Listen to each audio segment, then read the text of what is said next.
So welcome to week 1 of the FAB group, the fatigue and breathlessness group. You're looking at the short and snappy version on the video, and we focus today, this week, on breathlessness. Now, we are only going to do the short and snappy stuff here. We're not going to explain why you get breathlessness. It's more just tips to help you cope with severe breathlessness. You'll also be missing a section on oxygen. So if you want more detailed information, you can always look at the long and detailed video, or you can look at the handouts that are available on the Impact Plus website. So when we think about reducing breathlessness, there's 2 different breathlessnesses that people experience. I think probably the worst is that sudden onset, gasping, severe acute breathlessness that you can experience when you've sort of overdone it a bit, or perhaps when you have an infection. And then there's also the ongoing day-to-day breathlessness that means that it's difficult to get normal daily tasks done, and just moving about room to room is difficult.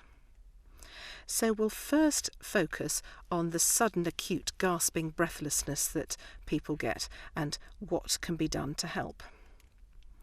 Well, the first thing to say is it's very likely that there'll be an element of panic and anxiety going on, even if you're somebody that's very logical and rational normally.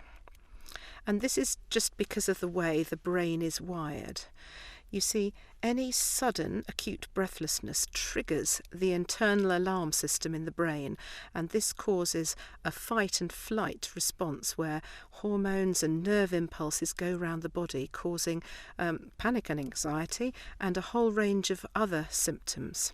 And one of the symptoms that the panic alarm sets off is rapid breathing. And unfortunately, the rapid breathing isn't efficient and causes more breathlessness, worsening breathlessness.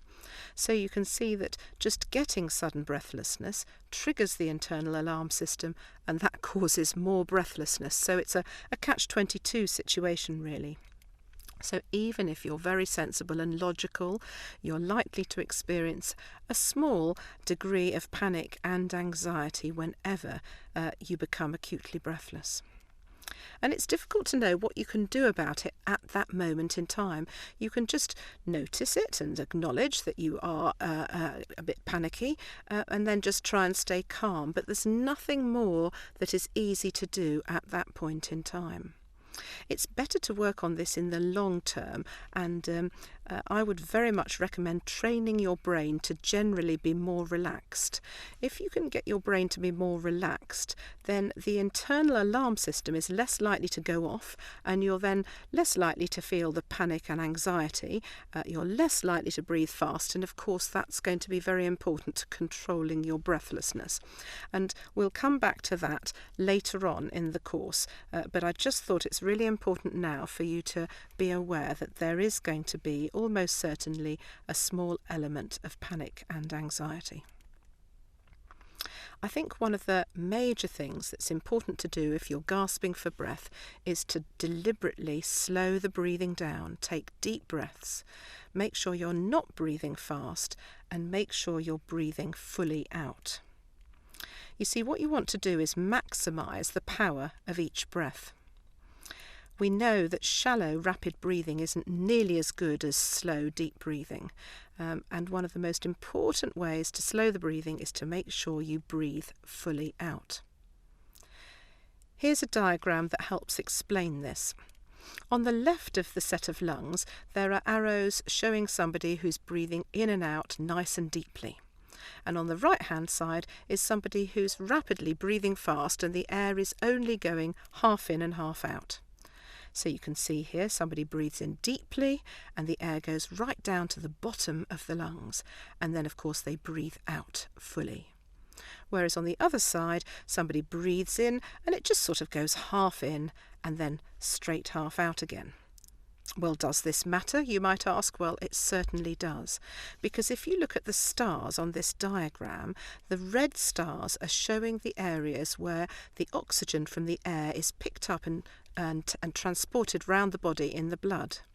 whereas the dark navy blue stars are showing areas where no oxygen is taken up. And you can see that if you're doing rapid breathing, you're not going to get much air in the right place for oxygen to be taken up.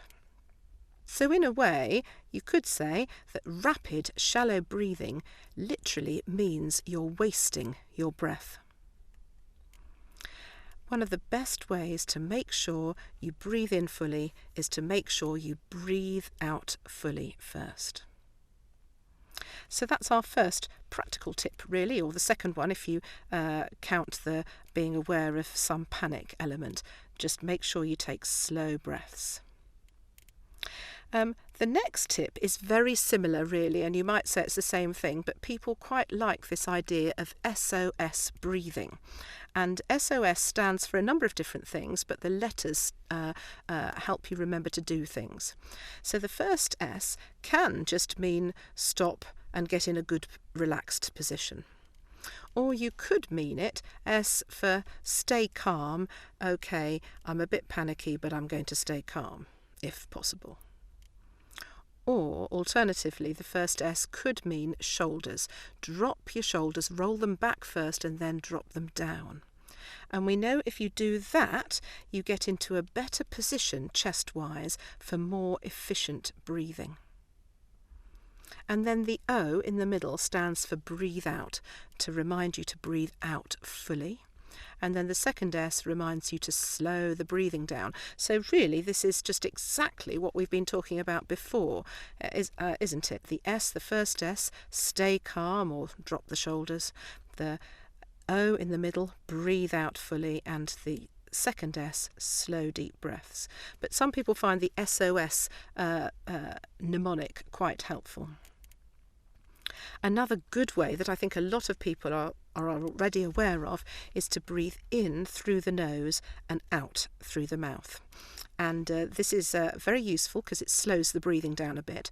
But more than that, by breathing in through the nose, the air is getting warm and humidified. And that's helpful for the lungs. It means it's less of an insult, a bit of a surprise for the lungs if it's warm and humidified air. And if you look at the man on this picture, you'll see that he's breathing in for the count of 2 and then breathing out for the count of 4. So that's great because he's breathing out fully, which we know is so important. Another tip that you might like to try, particularly if you've got COPD or asthma, is pursed lip breathing. This is just used when you're breathing out, and you sort of narrow the lips as if you're sort of breathing out through a straw or something, and you breathe out that way. And we won't get into the technical details now, but basically it enables more air to go out, which of course enables more air to go in and deeper into the right place for the oxygen to be collected. People talk about breathing in through the nose and out through the mouth, and often they say that it's like smelling the roses and flickering a candle. And of course you're not blowing the candle out completely because you're blowing out gradually through pursed lip breathing. So we've already looked at several different strategies there, but there's more. This next one is particularly popular, and that's a technique called breathe round a rectangle. And what you do here is, you're gasping for breath, you look round the room and you look for any rectangle. It can't be a square, it has to be a rectangle. It might be a window or a door, it might be a picture on the wall or a TV screen, it might even just be a book or your mobile phone. And then the idea is you follow the perimeter, the edge of the rectangle round, and you breathe in along the short edge and out along the long edge. In along the short edge and out along the long edge. And if you've got COPD or asthma, then the best technique is to breathe in and out and out.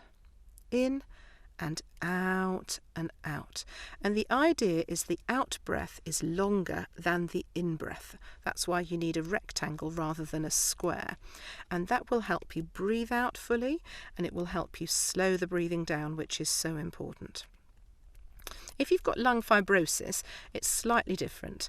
You want to breathe in along the short edge and out and relax along the long edge. In, out, relax. And you just keep going round that rectangle and you gradually calm your breathing down, gradually slow your breathing down. And I think the focus, looking at the edge of the rectangle, really helps you just relax and reduce any anxiety that's going on. Another way that you could calm your breathing down, it doesn't seem to be quite as popular as the rectangle, but it may be better for you. The key thing here is that everybody's body is different and you may respond better to some strategies than others. So I'm telling you about this poem. I know a number of people who swear by it. They think it's really good. You can say it to yourself. Perhaps you can have it written out on various sheets. So you've got a copy by the sofa, you've got a copy in the kitchen, a copy in the bathroom, and that sort of thing. And then you can just say it to yourself, or if you think it's going to be helpful, then somebody else in the house could say it to you. And it goes, be still, be calm, drop the shoulders. Slowly sigh out and out. Hear the sigh. Soft and quiet. Feel control returning. Peaceful and safe. And if you look at the words there, I think you'll understand why they're in the poem, because we know that we need to try and stay calm if we can. We know that dropping the shoulders backwards and down is good for us. And we certainly know that breathing out and out is helpful. And then hearing the sigh, we haven't actually discussed that one. That's very similar to pursed lip breathing. By going, it just helps you breathe out fully. So try the poem. It might be the best technique out for you. Another way of controlling breathlessness is using a fan. It doesn't have to be a handheld fan like this man here is using. It could be a desktop fan, but the handheld ones are quite useful because you can keep them in your handbag or sort of in your pocket and bring them out when needed. And the idea is to aim the fan at your face and just particularly on the outside of your nose area, by your cheek, by the outside of your lip, and just move it from side to side. You might get more of an effect if you dampen your face with a moist flannel first, immediately before using the flannel. You don't want to wet it completely, just moisten it, and that will help the technique work better, because your face will then get cooler when the fan is aimed at it. It's all about the trigeminal nerve, which is stimulated when air moves across the face. There's a good video that you might want to watch online. You just put in, it's made by the Australian Lung Foundation. You just put handheld fan, Lung Foundation, Australia video in a search and it'll pop up. And then the last technique that we would suggest that you try when coping with acute severe breathlessness is medication. Now, you may be on inhalers or nebulizers, or you may be on oxygen already, and so you could try taking your inhalers, or you could put the oxygen on, or for some people they've been told that if they're gasping for breath they can, for a short period of time, increase their oxygen level. And if that's you, then it would definitely be worthwhile doing that. But there's another couple of types of medicine that are sort of more general and help all types of breathlessness, and that's morphine and lorazepam, and I think it would be worthwhile just telling you a little bit about these now. Now, morphine is normally given for acute breathlessness as a liquid called Oromorph, and you just drink it down, and it works quite fast, within about 15 minutes, 20 minutes, and it only lasts a few hours. So people tend to take it when they're gasping for breath, or if they think that they're about to do an activity that is going to cause severe breathlessness. So, for example, you might know that you are going to have a shower and then get dressed. And you know that that is quite a difficult activity for you. So what you might do is take the Oromorph liquid about half an hour before starting to have your shower. And it won't stop the breathlessness coming on or anything, but it'll take the edge off, or it often does for quite a few people. Morphine does have a few side effects, but the dose that we give for people for breathlessness is very small, and you're not likely to get many side effects at all. Occasionally, people are very sensitive to the drowsiness, and just a tad of Oromorph or morphine will make them go a bit sleepy or drowsy. So it's important to have a small dose initially, just to make sure you're not one of those people. And then if you have several doses of morphine a day, you may notice that you get a bit constipated. So if you have a tendency to constipation, you might want to just do something to minimise that ahead of time. If you've got any concerns about side effects, obviously talk to one of the health professionals. You can drive whilst taking morphine, but I wouldn't recommend it until you know that the morphine isn't going to cause drowsiness with you. And certainly don't drive if you've just taken a higher dose than normal. Drinking alcohol is okay with morphine as well, but both alcohol and the morphine can make you drowsy, so you just have to be aware of that. So now we come on to Lorazepam. Now there's less evidence that Lorazepam works for breathlessness, but Lorazepam is a medicine that's used a lot for helping with anxiety. And particularly if you've got out of control breathlessness and there's a large element of panic or anxiety, then Lorazepam can be very helpful. It's just taken when needed. You don't tend to take it ahead of any events in anticipation. And Lorazepam normally comes in 1 milligram tablets, but the recommended dose is 0.5 milligram. So you'll need to either break the tablet in half or normally cut it with a knife in preparation first before you get breathless. And then, although you can swallow the tablet down just as a normal tablet, there's half a tablet, it's better to take it sublingually. Sublingually literally means under the tongue. And you put the half a tablet under your tongue and you let it dissolve there, and it goes sort of directly into the bloodstream because there are little blood vessels under the tongue. This means that it works faster, and so obviously it's better for you and your breathlessness. There's only one main side effect with Lorazepam, and that's drowsiness and sleepiness. So it's a little bit similar to Oromorph there. We don't recommend that you drive after taking Lorazepam, or certainly not for 6 hours after taking the Lorazepam. You can drink a bit of alcohol similarly to the Oromorph if you want. Now, some people then say, can we take both the Oromorph or the morphine and the Lorazepam together? And yes, you can. You see, they work in different ways, and so taking them together has a sort of double effect. But you have to be careful to remember they both can cause drowsiness, and it's important to try each one separately first to make sure you don't have any nasty side effects. And what we'd normally recommend is you take the Oromorph first and just wait for sort of 15 minutes, and if you're still really breathless, then take the Lorazepam, or vice versa. So just a quick recap to make sure that you know what strategies you've got to try out to try and minimise acute breathlessness. First of all, you may have an element of panic or anxiety. Try and stay calm. Secondly, take slow, deep breaths and make sure you fully blow out. Thirdly, you could use the SOS mnemonic to remind you. The first S, to stop and get in a good position, or stay calm, or drop the shoulders, roll them back and down.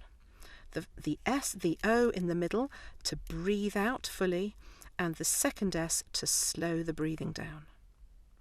And then, of course, you can breathe in through the nose and out through the mouth, and use pursed lip breathing if you've got COPD or asthma. You can try breathing around a rectangle. You can, in your head, recite the Be Still, Be Calm poem. You can use a fan, or you can try various medication. So what I would suggest you do is you try out all these different strategies and work out which ones work for you, which ones are best. And then you can sort of create an action plan for what to do when you get really breathless. So here's an example of one. If you're part of a FAB group that is going to be meeting up to discuss this week 1 FAB information, then I'd very much strongly recommend you try out the ideas this week and come back to the group next week able to tell us which ones you like the best, and sort of then we can put them into an action plan. So now we move on to think about how we can improve your breathing long term.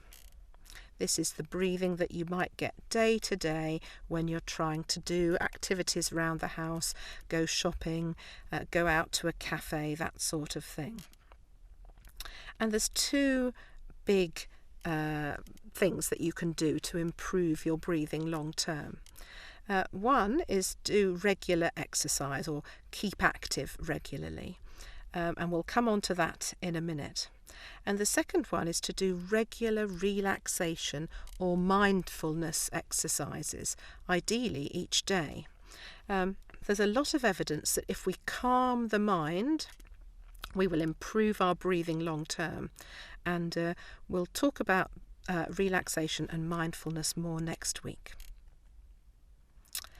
So, if somebody gets breathless doing any activity, then it's very easy to get into a vicious cycle, as depicted here on the left-hand side of the page. The thing is, if you get breathless doing things, you're very likely to just do less activity because you don't want to get breathless. And the problem with that is, by doing less activity, you're exercising the muscles less, and they're going to get weaker and weaker. It's called atrophy. That's the medical term for it. And at the same time, your heart is going to get deconditioned. This is, in turn, going to make you more breathless and fatigued when doing things because you're less fit. And of course, that's going to cause you to, it's going to make you want to do less activity because everything's causing so much breathlessness and fatigue. So it's a vicious cycle that you can get into where you just don't want to do anything and you get weaker and weaker. And that, of course, causes more breathlessness. There is an alternative cycle that you can get in where you deliberately do more activity. So if you do more activity, and that can be anything, that can be formal exercise or just moving about more around the house, then you'll find that your muscles get stronger.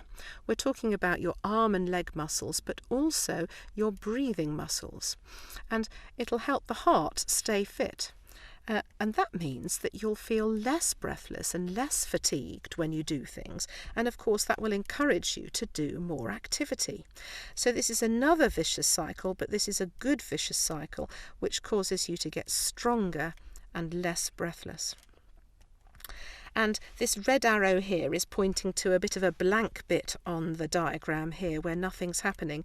And really, this is where you have a choice, because you can either go to the left-hand side and do less activity, or you can go to the right-hand side and do more activity, and it's really up to you. Except, if I'm honest, I think I've drawn the arrows incorrectly, because it's so much easier just to fall into the doing less activity side of things, and you've really got to force yourself to do more activity and get into that vicious circle on that side. But it's your choice. And of course we know, don't we? Use it or lose it.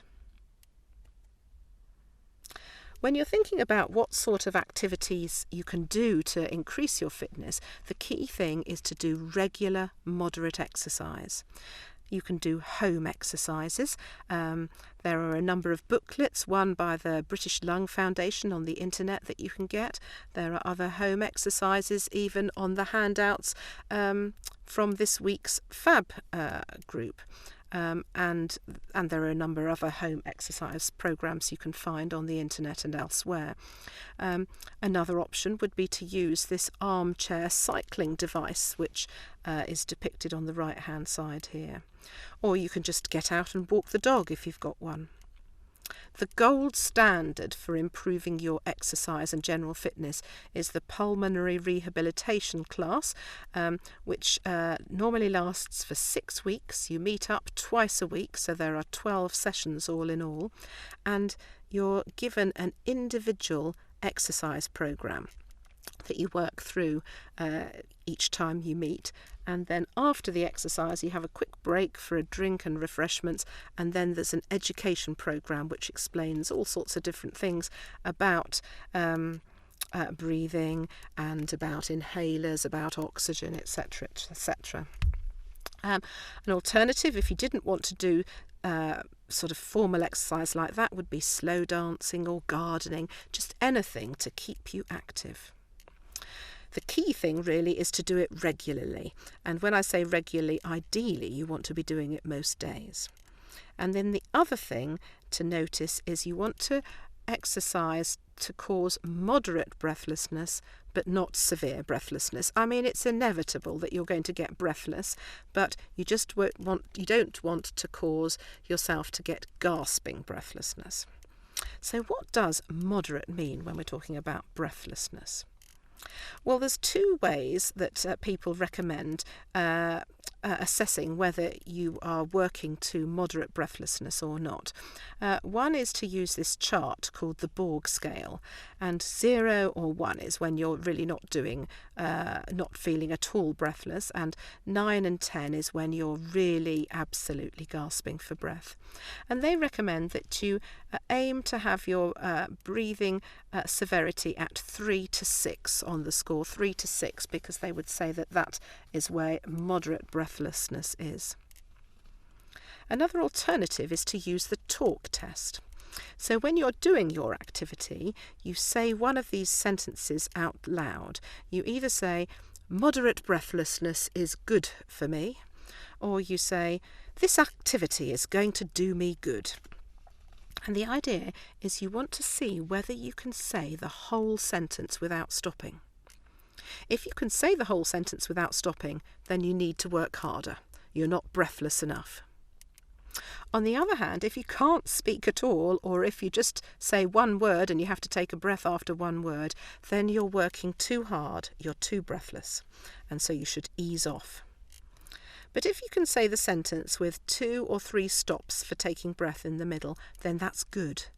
Then you're working at moderate intensity, and that's your aim. So, just to recap, when we are thinking about improving our breathing long term, we want to focus on doing regular, moderate exercise or activity, and we also want to focus on doing regular relaxation or mindfulness. But we haven't talked about that latter bit yet. We'll do that next week. So, that's it really. We've talked about reducing breathlessness, acute severe breathlessness, and minimising ongoing day-to-day breathlessness. If you want more information than this, you can either watch the long and detailed breathless video, or you can read the week 1 breathlessness FAB handout that's available on the internet. I should remind you that you're missing a section on oxygen, and you're missing quite a bit more on coping with breathlessness as well, but I've given you the highlights and I hope that's useful. The Impact Plus Lung Line is available 7 days a week if you've got concerns or queries, and the number is there. But other than that, we've finished for today, so I hope that's been useful. We'll meet up next time for week 2, which focuses on fatigue.